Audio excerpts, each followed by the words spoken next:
दुनिया में जब कोई बच्चा पैदा होता है तो सबसे पहले उसका नामकरण किया जाता है।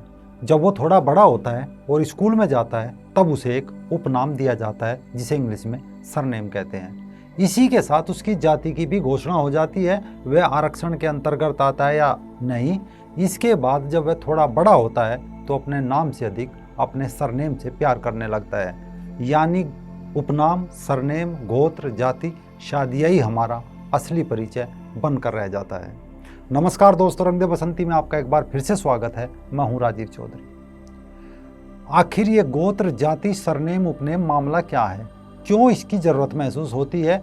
क्या ये सामाजिक मजबूरी है या राजनीतिक तमाशा? क्योंकि जब हम किसी से मिलते हैं तो अनेकों मौक़ों पर हम सामने वाले को नाम के बजाय गुप्ता जी, शर्मा जी, वर्मा जी, अग्रवाल साहब, शुक्ला जी, चौधरी साहब आदि सरनेम लेकर ज़्यादा पुकारते हैं। अक्सर इसी से हमारी जाति भी डिसाइड हो जाती है कि भाई ये सरनेम है तो इसका अर्थ ये बना कि इसकी फला जाति होगी। कई बार तो सरनेम के अनुसार ही सामने वाले के साथ व्यवहार और शिष्टाचार भी किया जाता है। लेकिन आज हमारा सवाल दूसरा है कि आखिर सनातन धर्म में ये जाति, गोत्र कहाँ से आए, या ये कहो ये सरनेम कहाँ से टपके। जो लोग सोचते हैं कि हमारे यहाँ जातीय परंपरा बहुत पुरानी है और ये सब उसी की देन है, या इस पर भी मनुस्मृति को कोसा जाए, तो उनकी सोच गलत है। क्योंकि आज का एपिसोड उन्हें सोचने पर मजबूर कर देगा। साथ ही उन लोगों को भी जवाब मिल जाएगा जो जातीय दुकान खोलकर या मूल निवासी जैसे गैंग बनाकर भारत में जातीय विभाजन और समाज विभाजन का गेम प्लान कर रहे हैं। लेकिन इसमें सबको दोषी नहीं ठहराया जा सकता। कुछ अच्छे लोग भी हैं जो सामने आ रहे हैं। पिछले साल ही हरियाणा के जींद की एक खाप पंचायत ने ऐलान किया था कि उनकी पंचायत के अंतर्गत आने वाले 24 गांव के लोग अब जाति भूलकर अपने नाम के पीछे अपनी जाति का नहीं बल्कि गांव का नाम लगाएंगे ताकि जाति का भेदभाव कम हो। हालांकि भारत में अनगिनत सरनेम है, जातियों के सरनेम है, इसके बाद उपजातियों के सरनेम है, कुल के नाम से वंश के नाम है, दादा परदादाओं के नाम से भी सरनेम है। एक किस्म से कहे तो उपनामों, सरनेमों का एक विशाल समुंदर है। किंतु ये सरनेम आए कहाँ से? क्योंकि सरनेम के संदर्भ में यदि भारतीय इतिहास उठाकर देखा जाए तो सत्यवान और सामंतरी से लेकर त्रेता युग में, जिसे रामायण काल कहते हैं, राजा दशरथ, प्रभु श्री राम, लक्ष्मण, रावण, विभीषण, हनुमान जी हो या सुग्रीव जी, माता सीता हो या माता कौशल्या, किसी को भी ले लिया जाए तो किसी का कोई सरनेम नहीं है। इसके बाद महाभारत के समय के राजा महाराजाओं के नामों के साथ भी उपनाम नहीं थे। इनमें राजा दुष्यंत, शांतनु महाराज, पांडु, धृतराष्ट्र, भीष्म, दुर्योधन, दुशासन, द्रोणाचार्य, कृपाचार्य, अश्वत्थामा हो या युतुत्सु, युधिष्ठिर, अर्जुन, भीम, कंस या श्री कृष्ण, जरासंध हो, द्रौपदी हो या कुंती हो या गांधारी हो या माता सत्यवती, कोई भी उपनाम सरनेम का प्रयोग नहीं करता था। हाँ, इसमें एक खास बात थी कि अक्सर माता के नाम से भी लोग पुकारे जाते थे। जैसे अर्जुन को कौन्ते, इस तरीके से माता के नाम का एक प्रचलन था कि ये पुत्र फला माता का है।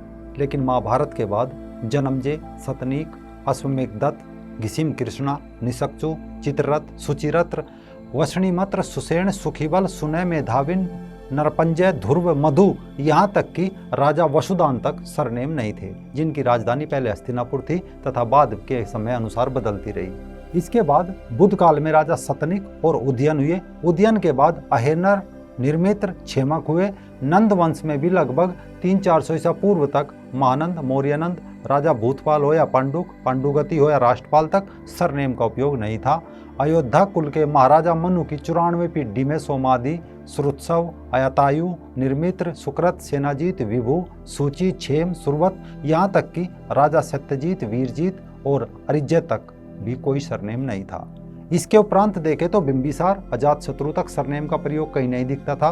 किंतु धनानंद के पश्चात चंद्रगुप्त आया और मौर्य उपनाम शुरू हुआ। लेकिन इसमें भी बताया जाता है कि मौर्य चंद्रगुप्त का माता का नाम था जो उसने अपने नाम के साथ जोड़ा था। इसके बाद सम्राट अशोक तक को छोड़ दिया जाए तो राजाओं में अपने वंश का नाम सरनेम के साथ प्रयोग करना आरंभ हो गया था। मुगलों के आक्रमण के बाद राजाओं के वंश और सरनेम देखने में आने लगे थे। यानी यहाँ तक साफ है कि जातीय तमाशा नहीं था, भेद नहीं था, वर्ण व्यवस्था चल रही थी। जैसे आज संविधान में group A, B, C, D है, ऐसे ही वर्ण व्यवस्था चल रही थी। यानी जिसकी जितनी योग्यता उसके पास ऐसा ही पद। वैसे गोत्र का अर्थ है कि वह व्यक्ति किस ऋषि के कुल का है। जैसे किसी ने कहा मेरे गोत्र भारद्वाज है, तो उसके कुल के ऋषि भारद्वाज हुए। इसी तरह कोई इंद्र, सूर्य, चंद्रदेव से संबंध रखता है। हालांकि माना जाता है कि सभी लोग ऋषि अंगिरा, भृगु, अत्रि, कश्यप, वशिष्ठ, अगस्त्य, कुशिक आदि ऋषियों की संतानें हैं। गोत्रों के अनुसार इकाई को गण नाम दिया गया है। एक गण का व्यक्ति दूसरे गण में विवाह कर सकता है। इस प्रकार जब कालांतर में गणों के कुलों की संख्या बढ़ती गई तो उनमें अलग अलग भेद हो गए। संख्या बढ़ने के साथ ही पक्ष और शाखाएं बनाई गई। इसी तरह इन उक्त ऋषियों के पश्चात इनकी संतानों के विद्वान ऋषियों के नामों में भी अन्य गोत्र का नामकरण प्रचलित हुए। जैसे अग्नि नाम का गोत्र या वंश है। अग्नि के पुत्र अंगिरा हुए, जिनके नाम का भी गोत्र और वंश है। फिर अंगिरा के पुत्र बृहस्पति हुए और बृहस्पति के पुत्र भारद्वाज हुए, जिनके नाम के गोत्र और वंश चल रहे हैं। गोत्रों से व्यक्ति और वंश की पहचान होती है, न कि जाति की, क्योंकि बहुत बड़ी संख्या में ऐसे गोत्र और सरनेम है जो ब्राह्मणों में भी है, राजपूतों में भी है, जाट, गुज्जरों और कथित दलित वाल्मीकि समुदाय में भी सेम है। इसका अर्थ है कि जातीय परंपरा अधिक पुराना कॉन्सेप्ट नहीं है। यही वजह है कि सभी गोत्र सभी जातियों और वर्णों में है। कौशिक ब्राह्मण भी है, क्षत्रिय भी है, कश्यप गोत्रीय ब्राह्मण भी है, राजपूत भी है, पिछड़ी जाति वाले भी है, वशिष्ठधर ब्राह्मण भी है, दलित भी। दलितों में, राजपूतों में, जाटों में अनेक ऐसे गोत्र है। किसी क्षेत्र में किसी गोत्र विशेष का व्यक्ति ब्राह्मण वर्ण में रह गया तो कहीं क्षत्रिय वर्ण में रहेगा तो कहीं शूद्र कहलाया। बाद में जन्म के आधार पर जाति स्थिर हो गई, क्योंकि IIT, IIM, IIMB और IIMC जैसे संस्थान नहीं थे। बाप जो काम करता था बेटा भी उसी काम में लग गया, फिर उसका बेटा, फिर उसका बेटा, फिर उसका बेटा भी वही काम करने लगा। इस कारण भी अनेकों जातियों और सरनेम का उद्भव हुआ। क्योंकि देखा जाए तो मुगल कालीन क्षत्रिय राजाओं में अपने नाम के साथ उपनाम का प्रयोग आरंभ कर दिया गया था। जैसे मान सिंह, महाराणा प्रताप, जयमल सिंह राठौर, छत्रपति शिवाजी, गुरु गोविंद सिंह। किंतु इसके विपरीत सामान्य तौर पर सरनेम का प्रयोग नहीं होता था। जैसे मीरा, कबीर, तुलसी, रैदास, इनमें कोई भी उपनाम का प्रयोग नहीं करता था। मसलन यहाँ के बाद ये चलन बढ़ा, यानी इसे कह सकते हैं कि 15वीं शताब्दी तक सामान्य लोगों में सरनेम का उपयोग नहीं था। हाँ, इस दौरान उपाधि जरूर शुरू हो गई थी। जैसे राव, रावल, महारावल, राणा, महाराणा, महाराणा जैसी उपाधियां हुआ करती थी, लेकिन आज ये सरनेम के तौर पर देखी जा सकती है। जैसे एक समय में शास्त्र पढ़ने वाले को शास्त्री, सभी शास्त्रों के शिक्षक को आचार्य, 2 वेदों को ज्ञाता को द्विवेदी, 4 वेदों के ज्ञाता को चतुर्वेदी कहलाते थे।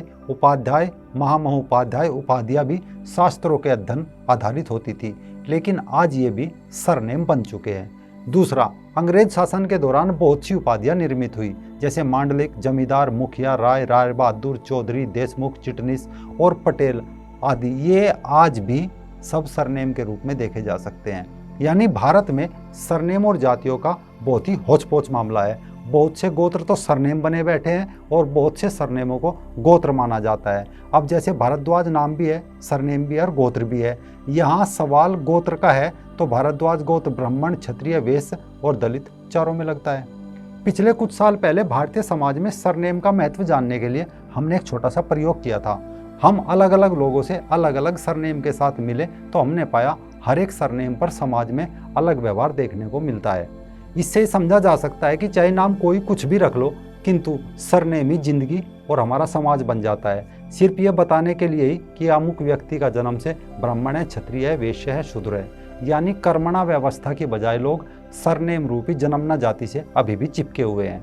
यदि इन सरनेम पर शोध करने लगे तो अंत में पूरा भारतीय समाज एक जगह खड़ा मिलेगा, क्योंकि कालांतर में जैसे जैसे राजा, महाराजा, महापुरुष बढ़े, समाज बढ़ा, गांव, परिवार और कुनबे बढ़े, इनके साथ ही सरनेम भी बढ़ते चले गए। कहीं कहीं स्थानों पर तो पिता और दादा के नाम पर भी सरनेम देखने को मिलते हैं, जबकि हम सब एक ही कुनबे के लोग हैं। अगर कुछ बदला है तो वो सिर्फ सरनेम, जिसने हमें जातियों, उपजातियों, उच्च और निम्न वर्ग में बांट दिया, जबकि हम सभी इसी भारत माता की संतान है। जय मां भारती, वंदे मातरम।